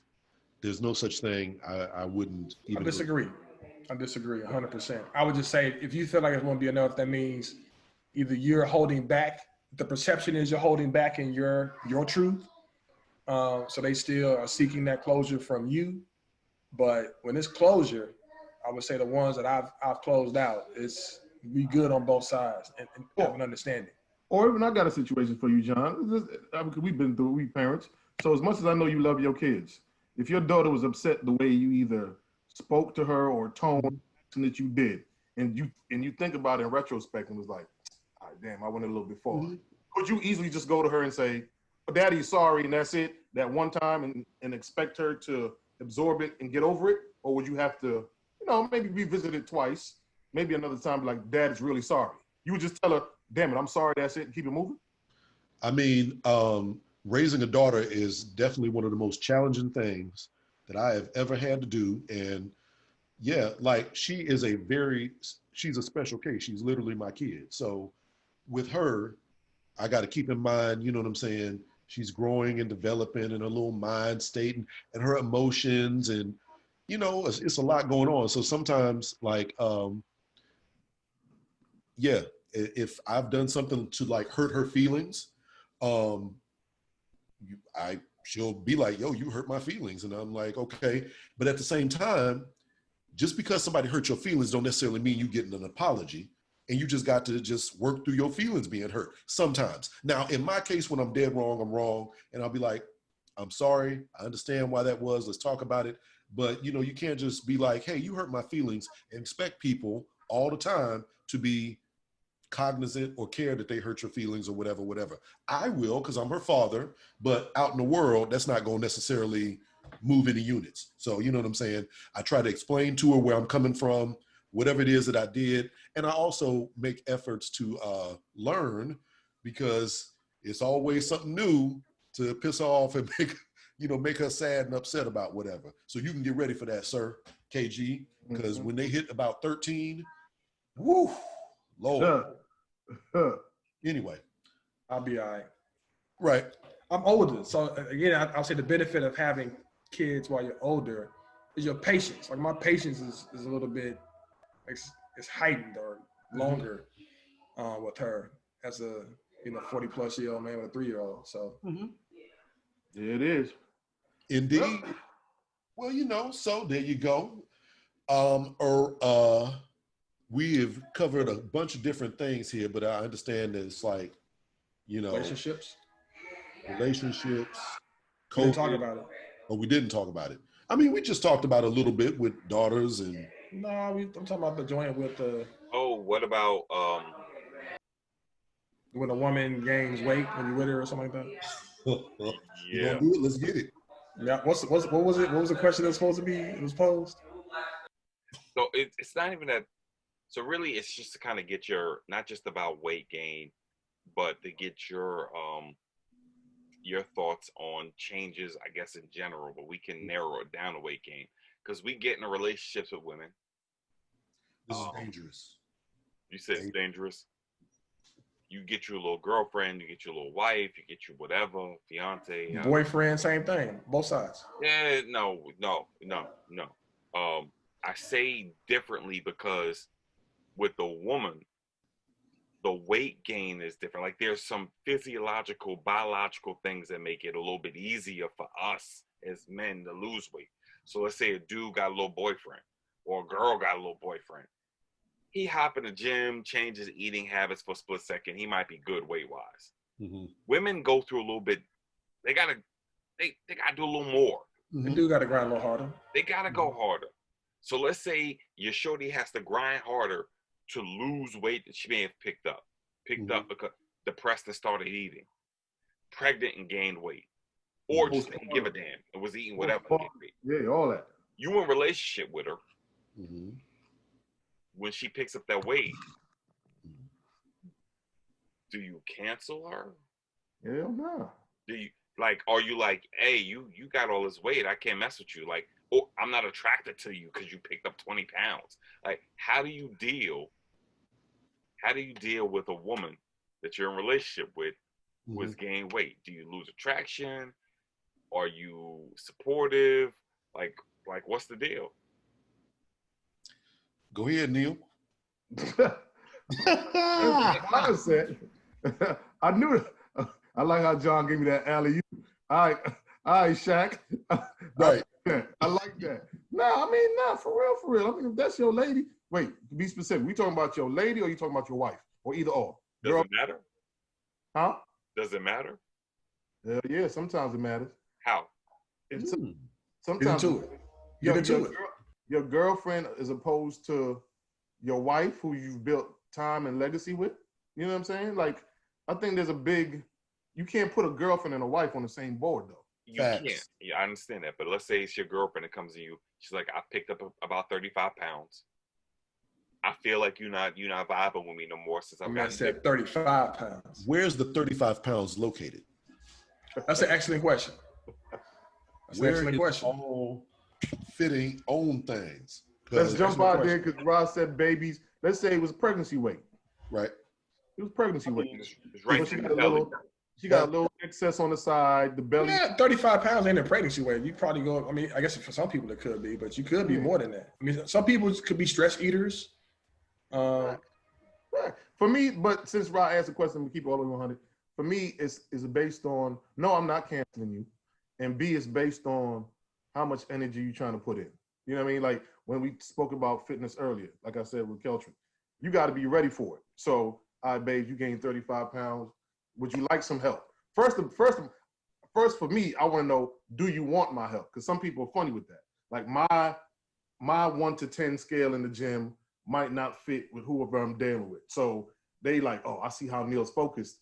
Them coming to the gym with me might be a distraction because they feel they have to be where I'm at. So I'm gonna ask you if you need my help. I'm gonna ask you, how can I be supportive? If you want me to do it with you, I do it. You want me to give you some advice? I got you. If you want us to change our cooking habits and, you know, maybe my eating habits are different from yours. So you may have to be over here on your turkey bacon and salad, and you see me over here crushing Jamaican food, I might have to come to a balance, not eat that in front of you, or, you know what I mean, eat what you eat. So for me, I wouldn't cancel them. I'll try to work with you if you want my support. How long would you work with them until you say, you know what, I'm good? I don't think I would ever say I'm good because you know how I am. So when I say this, you understand. If we put in a schedule together, a time together, I'm supporting you. You want me around, you don't want me around, but we're trying because everybody's goal is different. I think Ross said it the best. We as men, we lose weight like this. So we might lose weight in 8 weeks. It might take her 8 months, but as long as we still continuing to push, especially like you said, what kind of weight was it? Was it baby weight? Was it postpartum weight? Was it depression weight? Is it COVID weight? So she gets up to be on a 600-pound life. You still around? I'm out. Why you gotta be extra? I mean, I'm asking at what point, I mean, I want to keep it 100, right? So at what point are you like, you know what? This is a deal breaker. You wipe your own ass. I'm out. I'm out. Y'all can be mad about that. I'm out. But that may not have nothing to do with weight. That could be, you know, they got sick or. You seen the women, some of the people on 600 pound, my 600 pound life, they cannot get back there. If you can't do it yourself, I'm not going to do it for you. That's all I'm trying to say. Bruh. I would have tapped out way before that, but you know, it is what it is. So if you see your mate trying, but they gained weight despite what they was trying for, John, you out? You chugging the deuce? I mean, food is my love language. So I don't care. Gain 35 pounds, baby weight, ankle weight, ham hock under your elbow weight. I don't give a damn. That's your business. We was just talking about earlier, they all hung up on health and eating rabbit food and being vegan and all that other madness. I'm not on that. So you're going to gain weight. It is what it is. As far as like getting up to like 600 pounds or whatever, that's kind of crazy. But no, I think he was saying, what's the deal breaker, John? So you had a lady and she started to gain weight and it started off at 35, but they eat whatever they want. They not in the gym like you, and you start to see, damn, now you are 18, now you are 24, now you are 36. Is there a deal breaker for you? I mean, I have not given this much thought. I suppose you got to look good to me. As long as you look good to me, facts. And you size 24 or whatever, I don't even know what that would look like. That's a circus tent. No. Yo, you got so disrespectful right now. I don't know if I can deal with that. I got to be a size 24. A size 24 is not a circus tent, man. It's not a circus tent, bro. Okay, my bad. Okay. You know, I can't envision what that is. I'm sure I can Whatever. You probably dated somebody that's a size 24, to be honest with you. So Or you probably don't even know it. Or Yeah. So don't think about the numbers and think like they mean something. You know what I'm saying? in women's sizes, what is a 24 like? What is that? Y'all know? It's a size. I mean, I know it's a size, but I'm like, is it the waist or I don't know. Is it? It's a pant size, And we don't know either. like a skirt size. Maybe you might know. Okay. No, it's the size of like the skirt or like a pants. I mean, it's No. it's not. I don't know. I don't know. Because if you got a dress that's a size 24, Right. it's a dress. It's full body. Okay. It's But it's not in reference to the waist or the bust or the back or something like that. I don't know. Cage 24 would know better because he would know better. I don't know. Okay, me neither. That's cool. But no, something that Neil said though, pretty much about timeline, sticking with the woman, making sure she's doing X, Y, and Z. But what about women? I mean, you got kids. If the woman has, all right, y'all are different. Neil, you real heavy in your children's life. John, you primary parent with your children.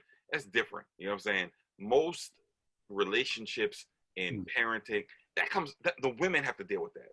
1, 2, 3, 4, 5 kids, and more likely than not, they're dealing with it all on their own. Even when they got a husband, I'm working, and then I come home, and I expect the woman to do the wife. I see you, Neil. Do the wife thing, the mother and wife thing. But Right. the woman is working too. So you got a lady who's working 9 to 5, trying to handle that business, come home, still try to be a mother. You know what I'm saying? Cook food, clean the crib. When does she got time to worry about whether she eating right and going to the gym? Got to make time for what's important to you. Wait. How do you make time when you carrying 2 kids? That's an excellent question, Rob. I had that exact same problem, and the gym opened up at 5 a.m. I was at the gym at 5 a.m., but that's because that was important to me. It doesn't have to, if it's not important. I think that's the theme, like from when we had our private discussion. Not private, in the beginning. If it's not important to you, I can't make you do something that you don't see as important to you. You know what I mean? So I can urge you, I can support you, I could be there, baby, going to the gym today. But like you just said, that's a mistake. If she say I don't feel like it, all right, cool, I got you. All right, when I come back, I'm gonna help you cook something. You know what I'm saying? Like, make her feel supportive, because eventually, who knows? Her mindset might be like, gym, what I need to go to gym for? But if she's the primary I ain't looking right no more. If she's the primary parent, going to the school, meeting with the teachers, having her own work to do for her own job. Are you talking about the single mother? No, that's not even single. That's married mothers. Where a lot of time husbands check out and they let the mother do all the parenting. Facts. You're saying on top of that, you got time and space to go to work, go to the gym, go to happy hour, come home, and expect your crib to be clean and have food waiting for you. We jumping all. So you talking about the man in the situation? Let me jump in right quick. So I'll say this. If you're in a relationship with somebody and only one person is taking their fitness or their health seriously, the relationship is going to end up being doomed, in my personal opinion. If one person is focused on maintaining a healthy lifestyle and improving physically, the other person is not intentionally focused on their health, or they're deteriorating in that other person's eyes, there's going to be a wedge, right? Because if you look, we all know several relations. I know off the top of my head at least 5 where people have been together, been married, and then one person begins to get into the gym, the other one has, over the course of the years, kind of fell off a little bit in their eyes, and they ultimately end up getting divorced. And I'm seeing it from both sides, right? I work with a guy, his wife started getting in shape, and he was like, I guess I better start getting in shape. But by the time he caught the hint, it was too late. She was like, I'm out, and you can keep the kids. So, it was kind of ugly. On the flip side, right? We look at that documentary on Netflix. The dude started going to the gym a little bit, off his wife and his 2 kids to kind of be with the little chick that he found on the little side. So I would say there is an end point when people are in a relationship with like, you know what, I can't rock with what I see because of whether it be the appearance in conjunction with other things. And it's tough, man. People grow, people change, and I think you had to have the conversation. So fitness is crucial to you. And part of it, to your point, Neil, fitness couldn't even become important until after you get into a relationship. So the person who you married and who you with right now and who you evolved to, those two people may just grow apart. And I would say that's okay. Mm-hmm. It to answer happened. your question, John, I did the research. I was Keltric today. I did my little Wikipedia. So if you're a woman in your size 24, you have a 52 bust and a 46 waist. Damn. 52 bust. Okay. A 52-inch bust and a 46-inch. Okay. You might be right, KG. Might be right. Might be right. I know I'm right, I actually. had to envision that real quick. No, I know I'm right.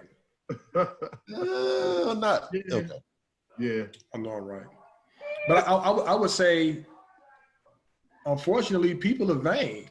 And I think appearances is a portion of why people get together. You know what I mean? And I think some people stay together off of loyalty, right? So if you think even Waiting to Exhale, right? When the dude got with the chick whose husband was cheating on her with it's like, I forget her name, but she burned the dude's clothes in the car.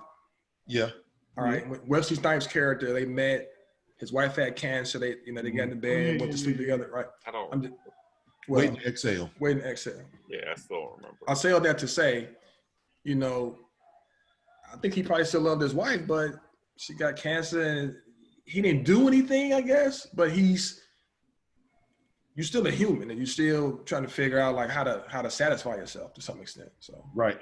So are you saying, Keltric, that there is a limit to how much weight you can gain?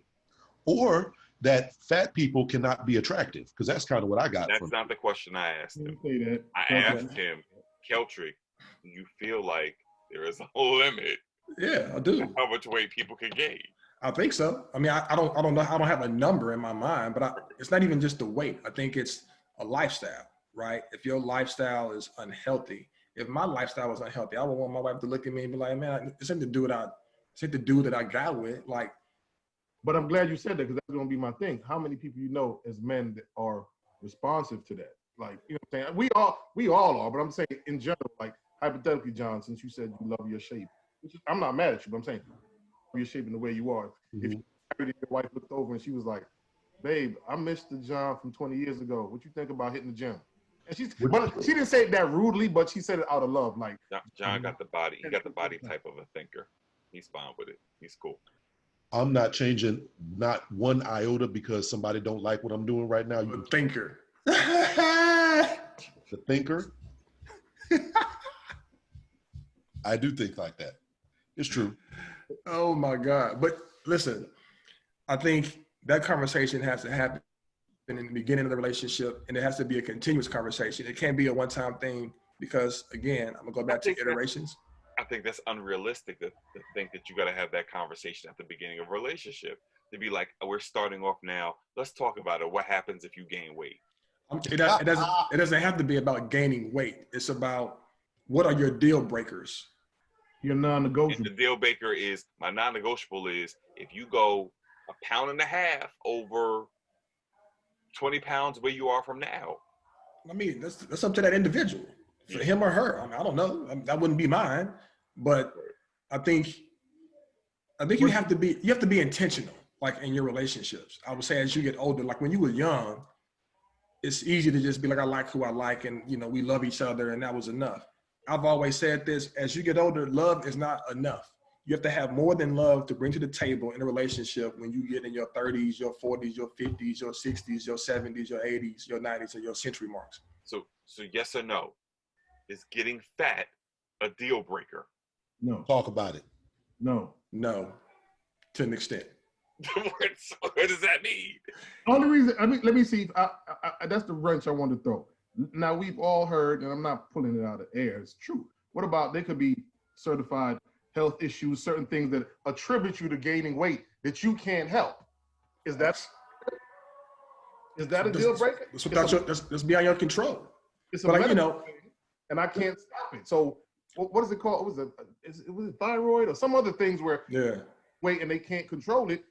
Well, if you get on prednisone, like if you get a condition you're issued or you're prescribed prednisone, you are going to gain weight on prednisone. Facts.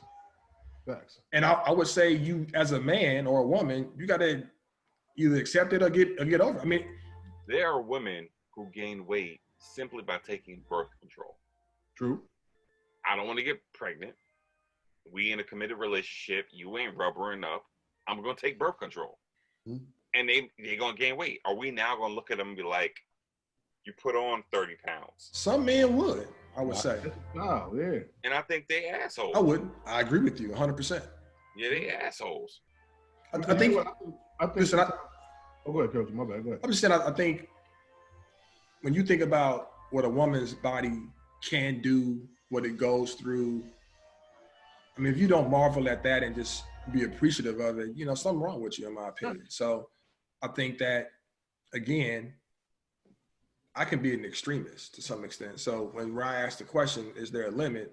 Well, yeah, you go from, you know, 150, 60, 120 or whatever to like 500. I mean, I can't really rock with that. I'm going extreme. That's right? Extreme. 300. Pull that back to something that's realistic. 300. I mean, what's realistic? A realistic thing, well, you say 120. Would you take 300, Rob? That's not realistic. Let's talk about something realistic. Would you take 250, Rob? Let's come back to realistic. That's realistic. You be with somebody for 120 and they more than double their weight. It's possible. Not realistic. Neil has dropped half. Neil is half the size he was when we first met him. He has actively worked to lose weight. But some people don't do anything to prevent gaining weight. And you're saying that they're gonna double their size and go from 125 to 250? Yeah, that happens. It does happen. So my question to you, Rob, 250? Because no, hold on. And you know what? And let me throw another thing at this Rob too, though. Think about it. What's the joint we was talking about? Like, and it's not far-fetched, but let's say somebody was, I don't know, let's start of somebody was 150. Then they got pregnant. What's the normal, you think, pregnancy weight? Anywhere between 30 to maybe 60 pounds, God knows. Then after you have the baby. So now you 140, you gain 60, you're already 200. And you got either postpartum or regular. So what's postpartum? What do you define postpartum as? Because I hear you using that term and I don't know if it's. We going deep. When you're saying it, it's not. Messed out. My job is cutting me off. You mean like baby weight? Is that what you're saying? Yeah. Okay. Yeah. All right. Yeah. You know what I mean? So that's an easy, almost 100 right there. So you went from 150 to 250 off your pregnancy, eating. Yeah. What the? It's real talk. The math is not right, actually. It happened at all. The math, after the baby comes out, ideally, if you're breastfeeding, you will lose weight because you're burning a lot of calories. Oh, Lord. Are y'all some obstetricians now? OBGYNs? I got a 2-month-old. What are you talking about? All I know is that when a woman is pregnant, she's not eating for 2 grown people. Mm-hmm. She's not. She's eating for herself and a fetus. And that she's not eating for 2 grown adults. Some people do, though. But that's a choice. That's a choice. Okay, that's a choice. There's urges, though, when, like, you know, you have pregnancy cravings that take place. And that's a choice. That's what you choose to do. Not a choice. Not a choice. I'm sorry. Y'all are talking in a concept that I just don't understand. Y'all talking about a woman who literally is doubling her size because she's pregnant.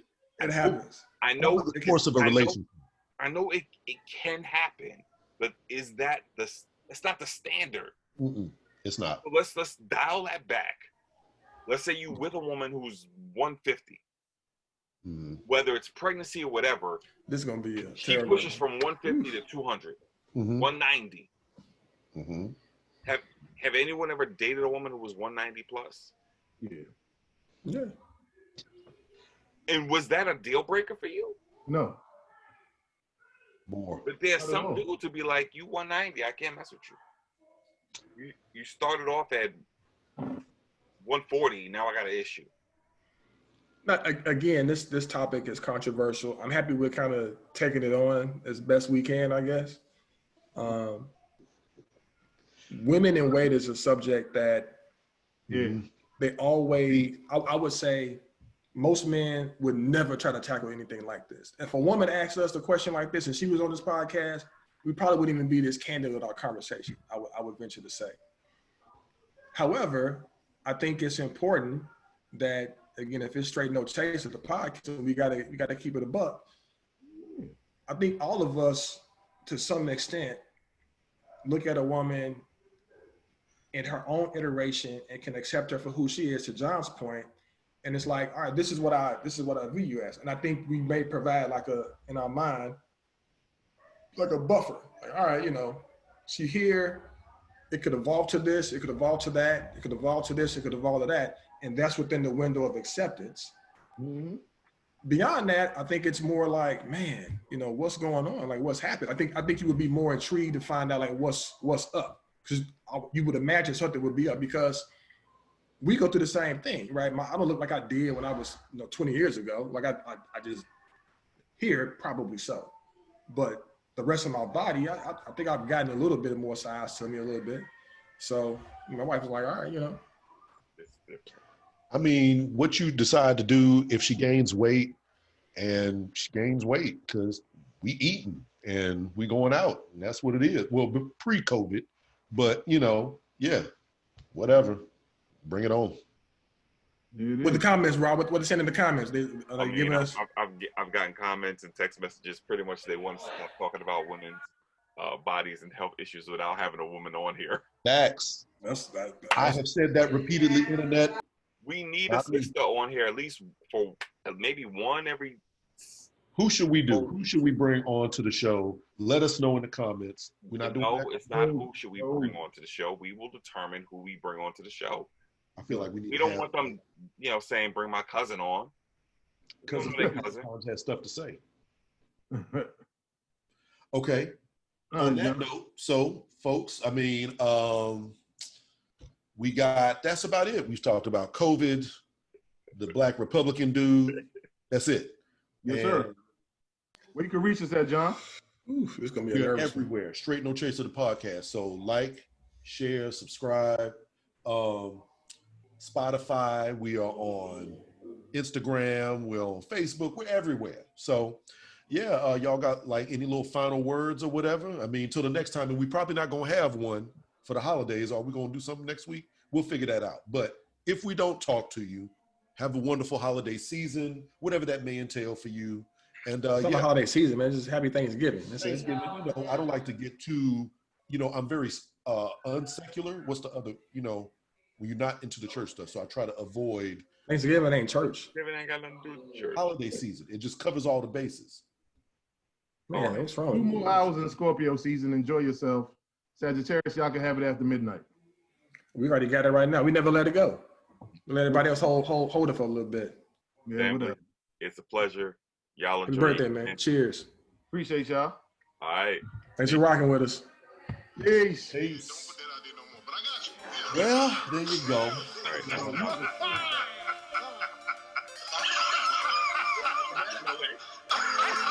And on that note, we're going to say peace out, God bless, and good night.